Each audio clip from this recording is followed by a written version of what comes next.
They found her in the winter of 2021, buried beneath a collapsed timber outpost on the northern edge of the old Jin dynasty frontier.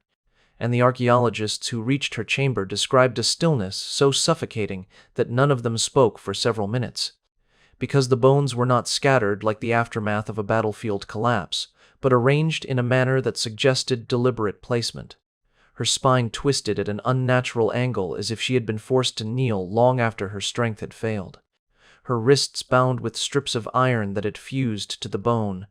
and beside her lay the shredded remains of lacquered silk that once belonged only to imperial women of the highest rank. What unsettled the excavation team was not simply the violence hinted at by the fractures on her ribs, but the carved wooden tablet positioned beneath her jaw, etched with a command in old Mongolian script that implied she had been displayed as an example to others before dying slowly in captivity. A cruelty so calculated that even Genghis Khan's own generals reportedly turned their eyes away. This is what imperial chroniclers tried to hide. Until now, in the final decade of the Jin dynasty, when the northern fortresses trembled under the pressure of Mongol cavalry raids that arrived without warning and vanished just as quickly. A young woman named Princess Liang Huai, recorded in a surviving household scroll as being 17 at the time of her capture near Zhongdu in 1213, became one of the many royal hostages taken not for ransom or negotiation, but for the psychological warfare practiced by the Mongol command,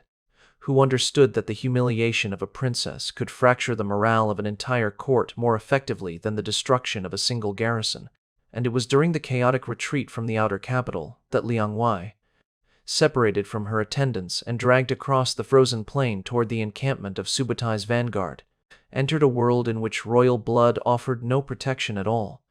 The reason her name appears repeatedly in Jin memorial records is that she belonged to a lineage believed to carry symbolic authority, and her capture signaled not just a tactical loss, but a cosmic insult in the eyes of her people, who viewed the fall of imperial women into enemy hands as an omen of dynastic collapse, a belief the Mongols exploited masterfully by parading such captives before terrified envoys to demonstrate that even the most sacred boundaries could be erased without consequence, which allowed them to fracture diplomatic negotiations before they even began, because no court could claim stability when its daughters vanished into the steppe with no promise of return.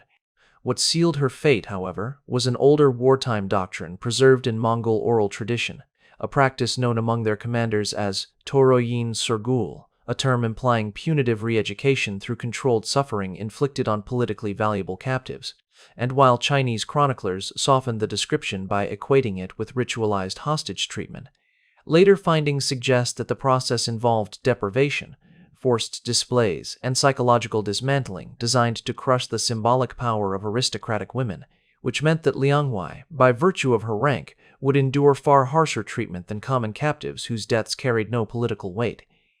The first clues to her actual experience surfaced in a fragmentary report discovered in the Liaoyang archives in 1898, a document that references a northern girl of noble birth confined for the breaking of her lineage, and historians ignored it for decades until modern archaeology revealed its connection to her grave, transforming speculation into evidence. What happened next was documented by a court scribe taken during the same campaign, and it sat hidden for 800 years. When historians finally revisited the Liaoyang fragment in the early 20th century, they realized the brief note about a girl of noble birth confined for the breaking of her lineage aligned disturbingly with the Mongol custom of public degradation used not as punishment, but as a psychological weapon against enemy dynasties. And it was during the translation of these passages that a far older document surfaced in the archives of the Yongning Monastery, a battered codex rescued from a ruined storage hall in 1903. Containing a partial journal attributed to a captured Jin court scribe named Han Kishuan, who reportedly survived several years inside a Mongol administrative camp before dying under unclear circumstances, and the journal's condition made it nearly impossible to read. Yet enough lines remained intact for scholars to identify direct descriptions of Princess Liang Huai's treatment. Descriptions so vivid and unsparing that early translators refused to publish them in full, preferring to annotate the material indirectly while leaving the most disturbing sentences untranslated because they feared accusations of embellishment or political bias. although later archaeological findings confirmed that Han Kishuan had been recording exactly what he witnessed, with no exaggeration at all. The journal opens with a bleak passage describing the Mongol forward camp near the frozen banks of the Liao River, and the stench of slaughtered horses mingled with the metallic scent of cold air, and Han explains that the prisoners were housed not in tents but in shallow pits dug into the earth and reinforced with wooden beams, which trapped heat during winter, but also trapped moisture and disease, turning the ground floors into muddy, suffocating hollows that clung to the skin and made breathing difficult, especially at night when a thin crust of ice formed over the pits, forcing captives to scratch at the frozen layer with numb fingers so they would not suffocate in their sleep. And it was within one of these pits that Han first saw Princess Liang Huai. Han writes with an emotional restraint that only intensifies the horror of what he describes, and one line in particular has been cited repeatedly by modern historians attempting to understand the psychological dimension of Mongol warfare, because after detailing the conditions of Liang Wei's confinement, he adds, "They do not harm her for pleasure or anger, but for meaning, because they believe that to unravel a nation, one must unravel its daughters, and the undoing of her dignity becomes the undoing of the banners she once represented."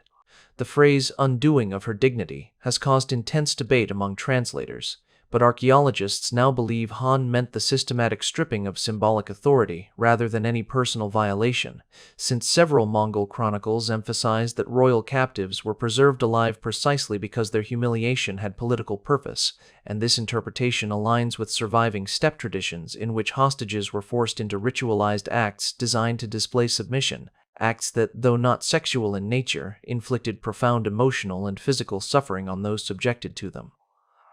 The codex continues with descriptions of a structure within the Kirk-Gur, or Blue Pavilion, a place reserved for special prisoners whose presence served tactical or diplomatic functions, and Han offers chilling architectural details, explaining that the pavilion's interior walls were lined with polished bone panels used for divination ceremonies,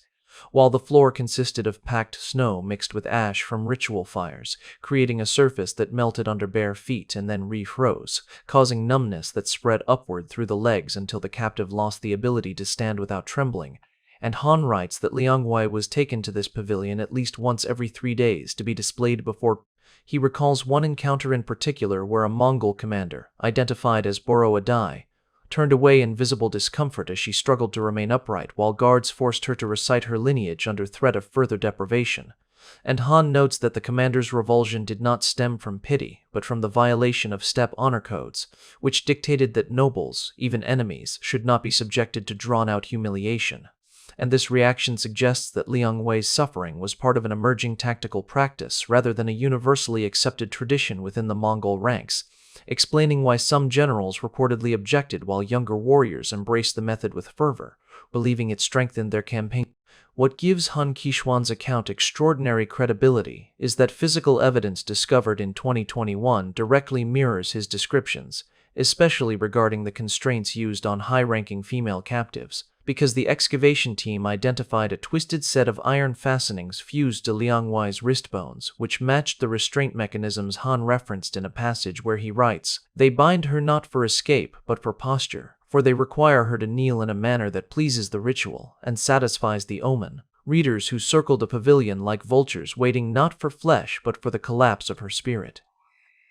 The phrase, "collapse of her spirit," reappears later in the journal in a section describing the moment Liang Wei reportedly refused to recite her ancestral titles, causing one of the guards to strike the ground beside her with the blunt end of a spear while shouting an order. Han struggled to translate, something related to breaking the sky thread, a metaphor implying the severing of a dynasty's mandate, which reinforces the notion that her ordeal served a strategic purpose rather than a personal vendetta.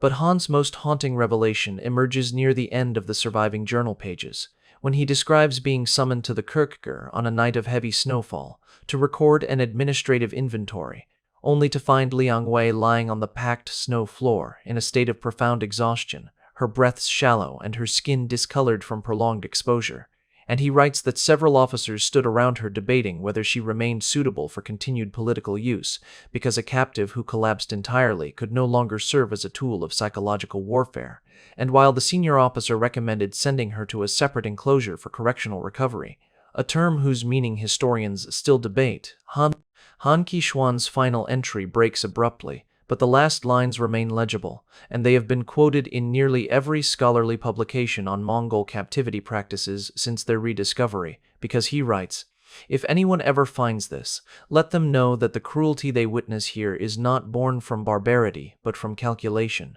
For the steppe devours kingdoms not through hunger or rage, but through the slow grinding down of the symbols that hold those kingdoms together, and as she fades, I watch a dynasty fade with her." The ink becomes faint after this line, and the next page is blank, leading many scholars to conclude that he either died shortly afterward or was transferred before he could continue writing, and although no record of his fate exists, the silence of the final pages speaks more loudly than any written sentence could, because his absence coincides with the period Liang Wei's remains indicate she endured her final days. Han Kishuan never wrote again. To understand the full magnitude of what Princess Liang Wei endured, one must examine the deliberate machinery the Mongol command constructed around royal captives. Because her suffering was not the product of spontaneous cruelty or a commander's isolated decision, but the outcome of a structured system designed to transform symbolic figures into instruments of domination. And this system relied on a sequence of procedures that unfolded with relentless precision, beginning with identification, where scribes determined a captive's political value, followed by separation, where high-ranking women were removed from ordinary prisoners so their treatment could be orchestrated with maximal psychological effect, and concluding with ritual degradation, a process that, according to modern historian Dr. Prass,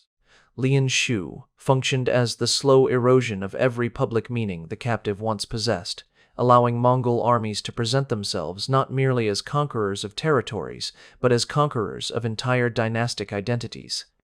The first step in this system involved forcing captives to participate in ceremonial displays intended to break the perceived sanctity of their lineage, and these displays took place in designated areas of the encampment, often near the most heavily trafficked routes, so that merchants, envoys, and soldiers would witness the staged downfall of a political figure whose existence once demanded reverence. And it was in such settings that Liang Hui, along with several other high-status women, was paraded before onlookers who were instructed to treat the captives as objects stripped of ceremony. And although these scenes did not involve physical assault in the modern sense, the psychological humiliation was profound, as each display served to sever the captive from the respect. The second component involved forced endurance trials, in which royal captives were required to stand, kneel, or carry symbolic weights for extended periods, often while reciting their lineage, and failure to maintain posture resulted in deprivation or further ritual tasks, because Mongol strategists believed that the collapse of a princess's physical poise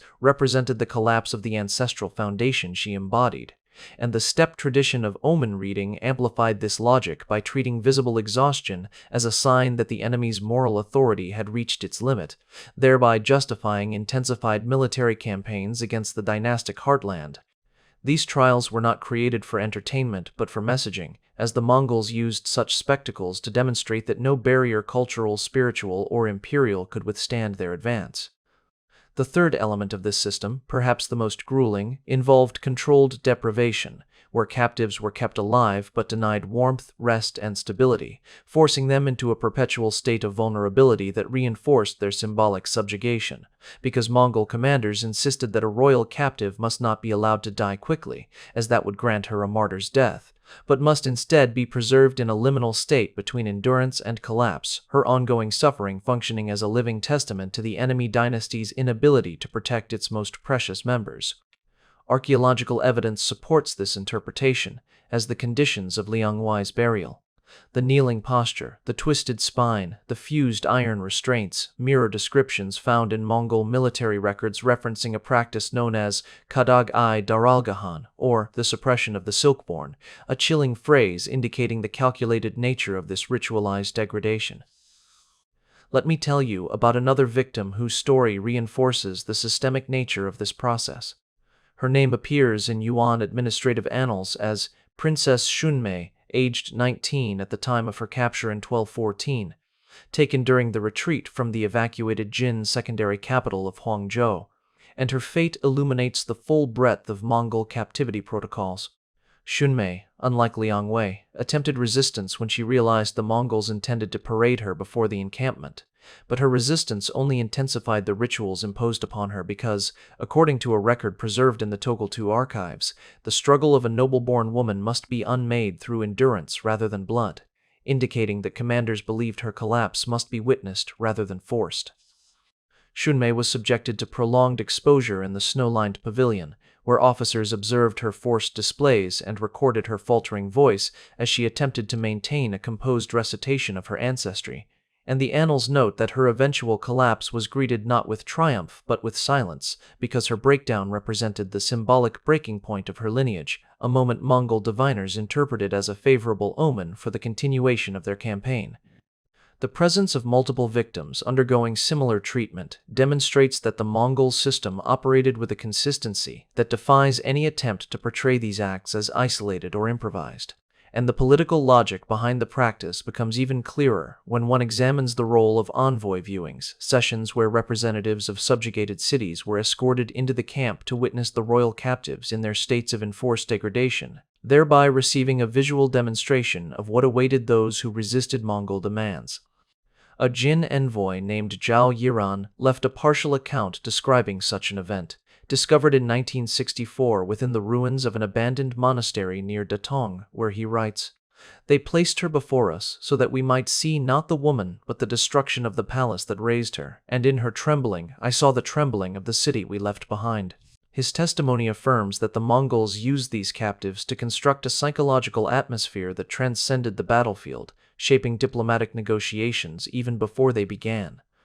But the system's cruelty did not go unchallenged within the Mongol ranks. Among the more senior commanders, shaped by older steppe traditions that emphasized the preservation of noble dignity even in defeat, discomfort simmered beneath the surface, and one dissenting voice emerges repeatedly in historical sources: General Kutuka Beki, who reportedly argued that the prolonged degradation of royal captives violated the honor codes of their ancestors and risked angering the spirits believed to protect the steppe. Yet his objections were dismissed by younger war leaders who insisted that the psychological advantages of these rituals outweighed any spiritual discomfort. A later chronicle suggests that Kutuka Beki's protests ultimately led to his reassignment to a peripheral frontier, effectively removing him from the decision-making core, demonstrating the degree to which dissent was silenced in favor of maintaining the newly established system of symbolic warfare. The fourth institutional element involved the manipulation of time, because Mongol commanders understood that prolonged suffering created stronger symbolic resonance than immediate punishment, and they therefore extended the captivity rituals over weeks or months, adjusting the intensity based on battlefield developments, because each setback in negotiations or supply issues was mirrored by an increase in the demands imposed upon the royal captives, whose deteriorating condition acted as a physical barometer for political momentum. It was during one such escalation that Princess Liang Hui's fate became sealed, as Han Kishuan's account indicates a marked increase in the frequency of her summoned appearances, and her burial posture suggests her body could no longer sustain the repeated transitions from standing to kneeling imposed by the rituals. The fifth and final component of the system centered on erasure, because once a captive had served her symbolic purpose, Mongol commanders sought to eliminate the possibility that her suffering could be memorialized in a way that strengthened the defeated dynasty's resolve, and they accomplished this by concealing the deaths of these women, burying them in unmarked or deliberately misleading graves, often near the margins of temporary encampments that would soon be abandoned, and this practice explains why Liang Wei's remains were found beneath a collapsed timber structure rather than in a formal burial site, as her grave was designed to vanish with the retreating army, taking her story with it. The wooden tablet discovered beneath her jaw, bearing a harsh command in Old Mongolian script, was not intended to be preserved, but to serve as a final message to anyone who might stumble upon her body before the camp dissolved, reinforcing the idea that her lineage had been broken beyond recovery. When one examines the step-by-step process, from identification to ritual degradation to endurance trials to controlled deprivation to erasure, becomes clear why even Genghis Khan's hardened generals reportedly turned away from the sites within the Kirk-Gur. Because the brutality they witnessed did not resemble the passion of battle or the swift justice of tribal law, but a methodical dismantling of human dignity conducted with a precision that left no room for mercy.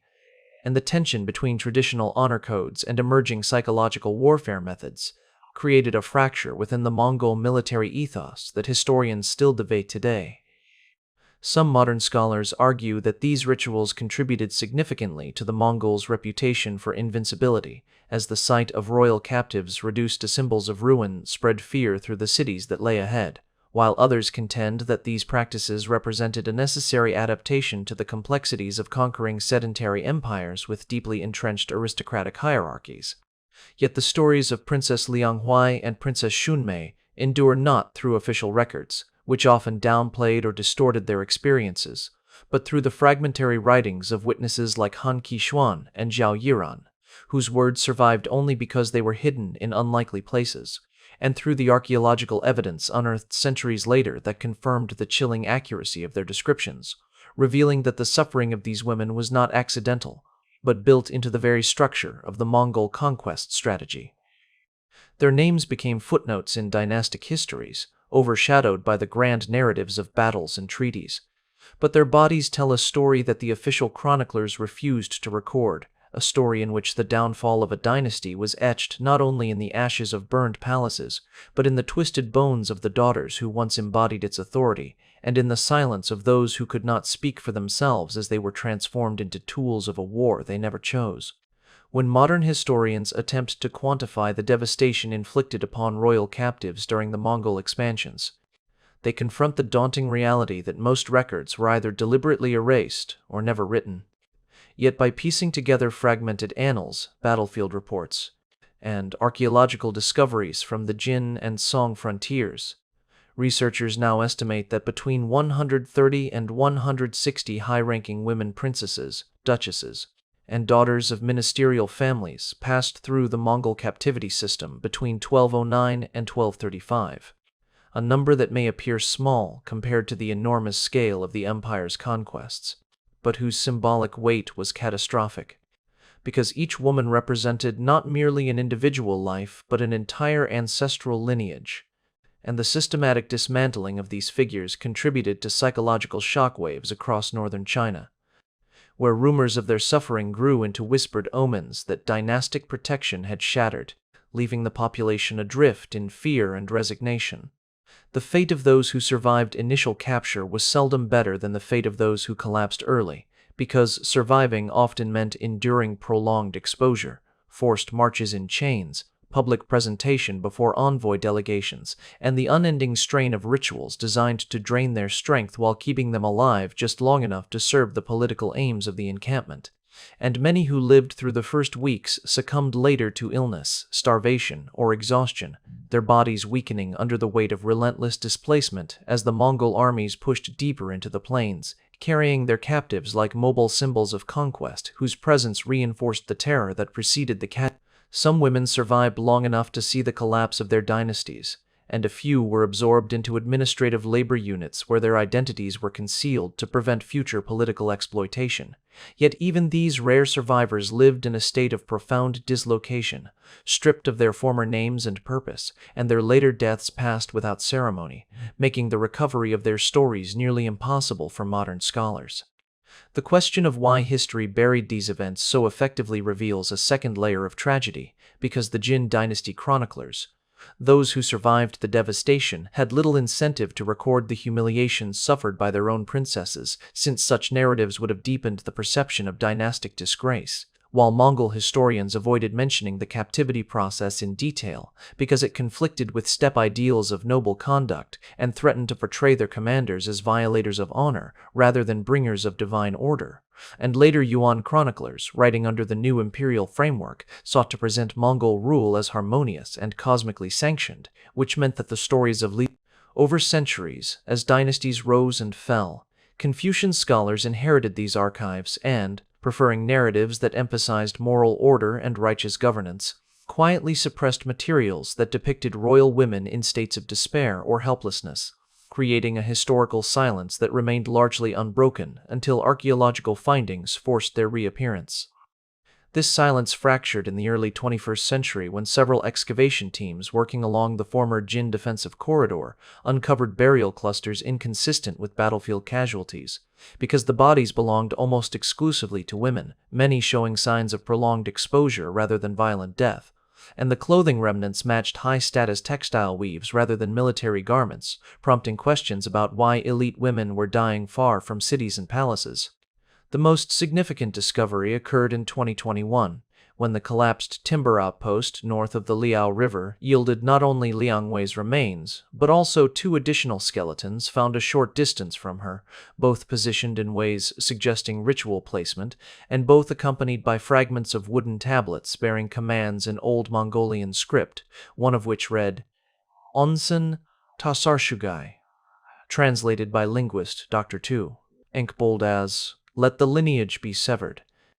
The discovery stunned researchers because it provided physical confirmation of a practice that had survived only through ambiguous textual hints, and the emotional weight of seeing the bones of women who had once carried the hopes of dynasties brought an unfiltered immediacy that even the most accurate chronicles could not replicate. What shook the archaeological team even more profoundly was the condition of the tablet placed beneath Liang Wei's jaw, because the script, though partially eroded, bore a second line not previously recorded in any historical document, a line evidently carved by someone familiar with formal Jin calligraphy rather than step script forms, suggesting that another captive, or possibly a sympathetic intermediary, had added a message in Chinese characters after the Mongol inscriptions were applied. When the team cleaned the wood and enhanced the faded grooves under angled light, they discovered a haunting inscription. Dr. Kond. Mei Rong translated it as, If heaven will not protect us, let our names live in our bones. This single phrase, probably carved in the final days of Liang Hui's confinement, reframed the entire burial site, not as a forgotten corner of a vanished encampment, but as a deliberate attempt by the victims themselves to resist total erasure, asserting their existence in the only medium left to them, bone, wood, and silence. The presence of such a message not only intensified the emotional impact of the discovery, but also challenged long-held assumptions about the helplessness of royal captives, suggesting that even within the suffocating confines of the Mongol captivity system, these women retained a sense of identity strong enough to defy obliteration, leaving behind words that, though buried for 8 centuries, survived long enough to confront modern scholars with the reality of their suffering. The inscription forced archaeologists and historians alike to reconsider the narrative of passive victimhood often imposed on royal women in wartime histories, because Liang Wei's final message demonstrated agency in the face of annihilation, a refusal to disappear entirely even when stripped of every protection her birth had once promised. The excavation leader later admitted that several researchers stepped away from the pit after reading the carved characters, not out of professional detachment, but because the emotional magnitude of the inscription momentarily overwhelmed their academic composure, reminding them that beneath every political analysis and tactical reconstruction lies the raw human cost, lives extinguished, identities shattered, and final words left in the dark for centuries. In the end, the bones, the tablets, and the carved message form a narrative that dynastic historians never dared to preserve, revealing that the legacy of these women was not erased after all, but merely hidden beneath layers of soil, snow, and silence, waiting for the day when someone would finally uncover their story and allow their last words to rise once more into the world they were denied. When we returned to the silent chamber where Liang Wei's skeleton lay curled beneath the collapsed beams of a forgotten outpost, with the iron restraints still fused to her wrists and the tablet pressed beneath her jaw like a final witness to her suffering, we realized that the moment the archaeologists gasped in the winter light was not simply the rediscovery of a lost princess, but the unearthing of an entire system of cruelty that dynastic chroniclers worked tirelessly to conceal. Because acknowledging what happened to women like her would have required admitting that the fall of kingdoms was not measured solely in sieges and treaties, but in the slow, crushing dismantling of daughters who once embodied the hopes of their courts. And this truth carried a shame neither victors nor survivors wished to preserve. This is what the Mongol Empire tried to hide, not because the acts themselves were anomalous, but because they revealed the machinery of psychological warfare that underpinned their rise. A machinery so methodical and so devastating that even seasoned generals recoiled when confronted with the human consequences of policies designed to break nations from the inside out. When an empire decides that some people are no longer people but instruments, symbols to be reshaped, degraded, or erased, its victories come coated with shadows that stretch far beyond the battlefield, staining the memories of those who record them and haunting the soil where the forgotten dead lie waiting for rediscovery. Every skeleton we find, every tablet we uncover, every inscription carved in desperation forces us to acknowledge the voices history denied, and Liang Wei's final message, carved in fragile strokes by a hand trembling between defiance and despair, survives as the last testament of those who refused to vanish entirely into the silence imposed upon them. If heaven will not protect us, let our names live in our bones. This is the story historians tried to bury, but the truth does not stay buried forever.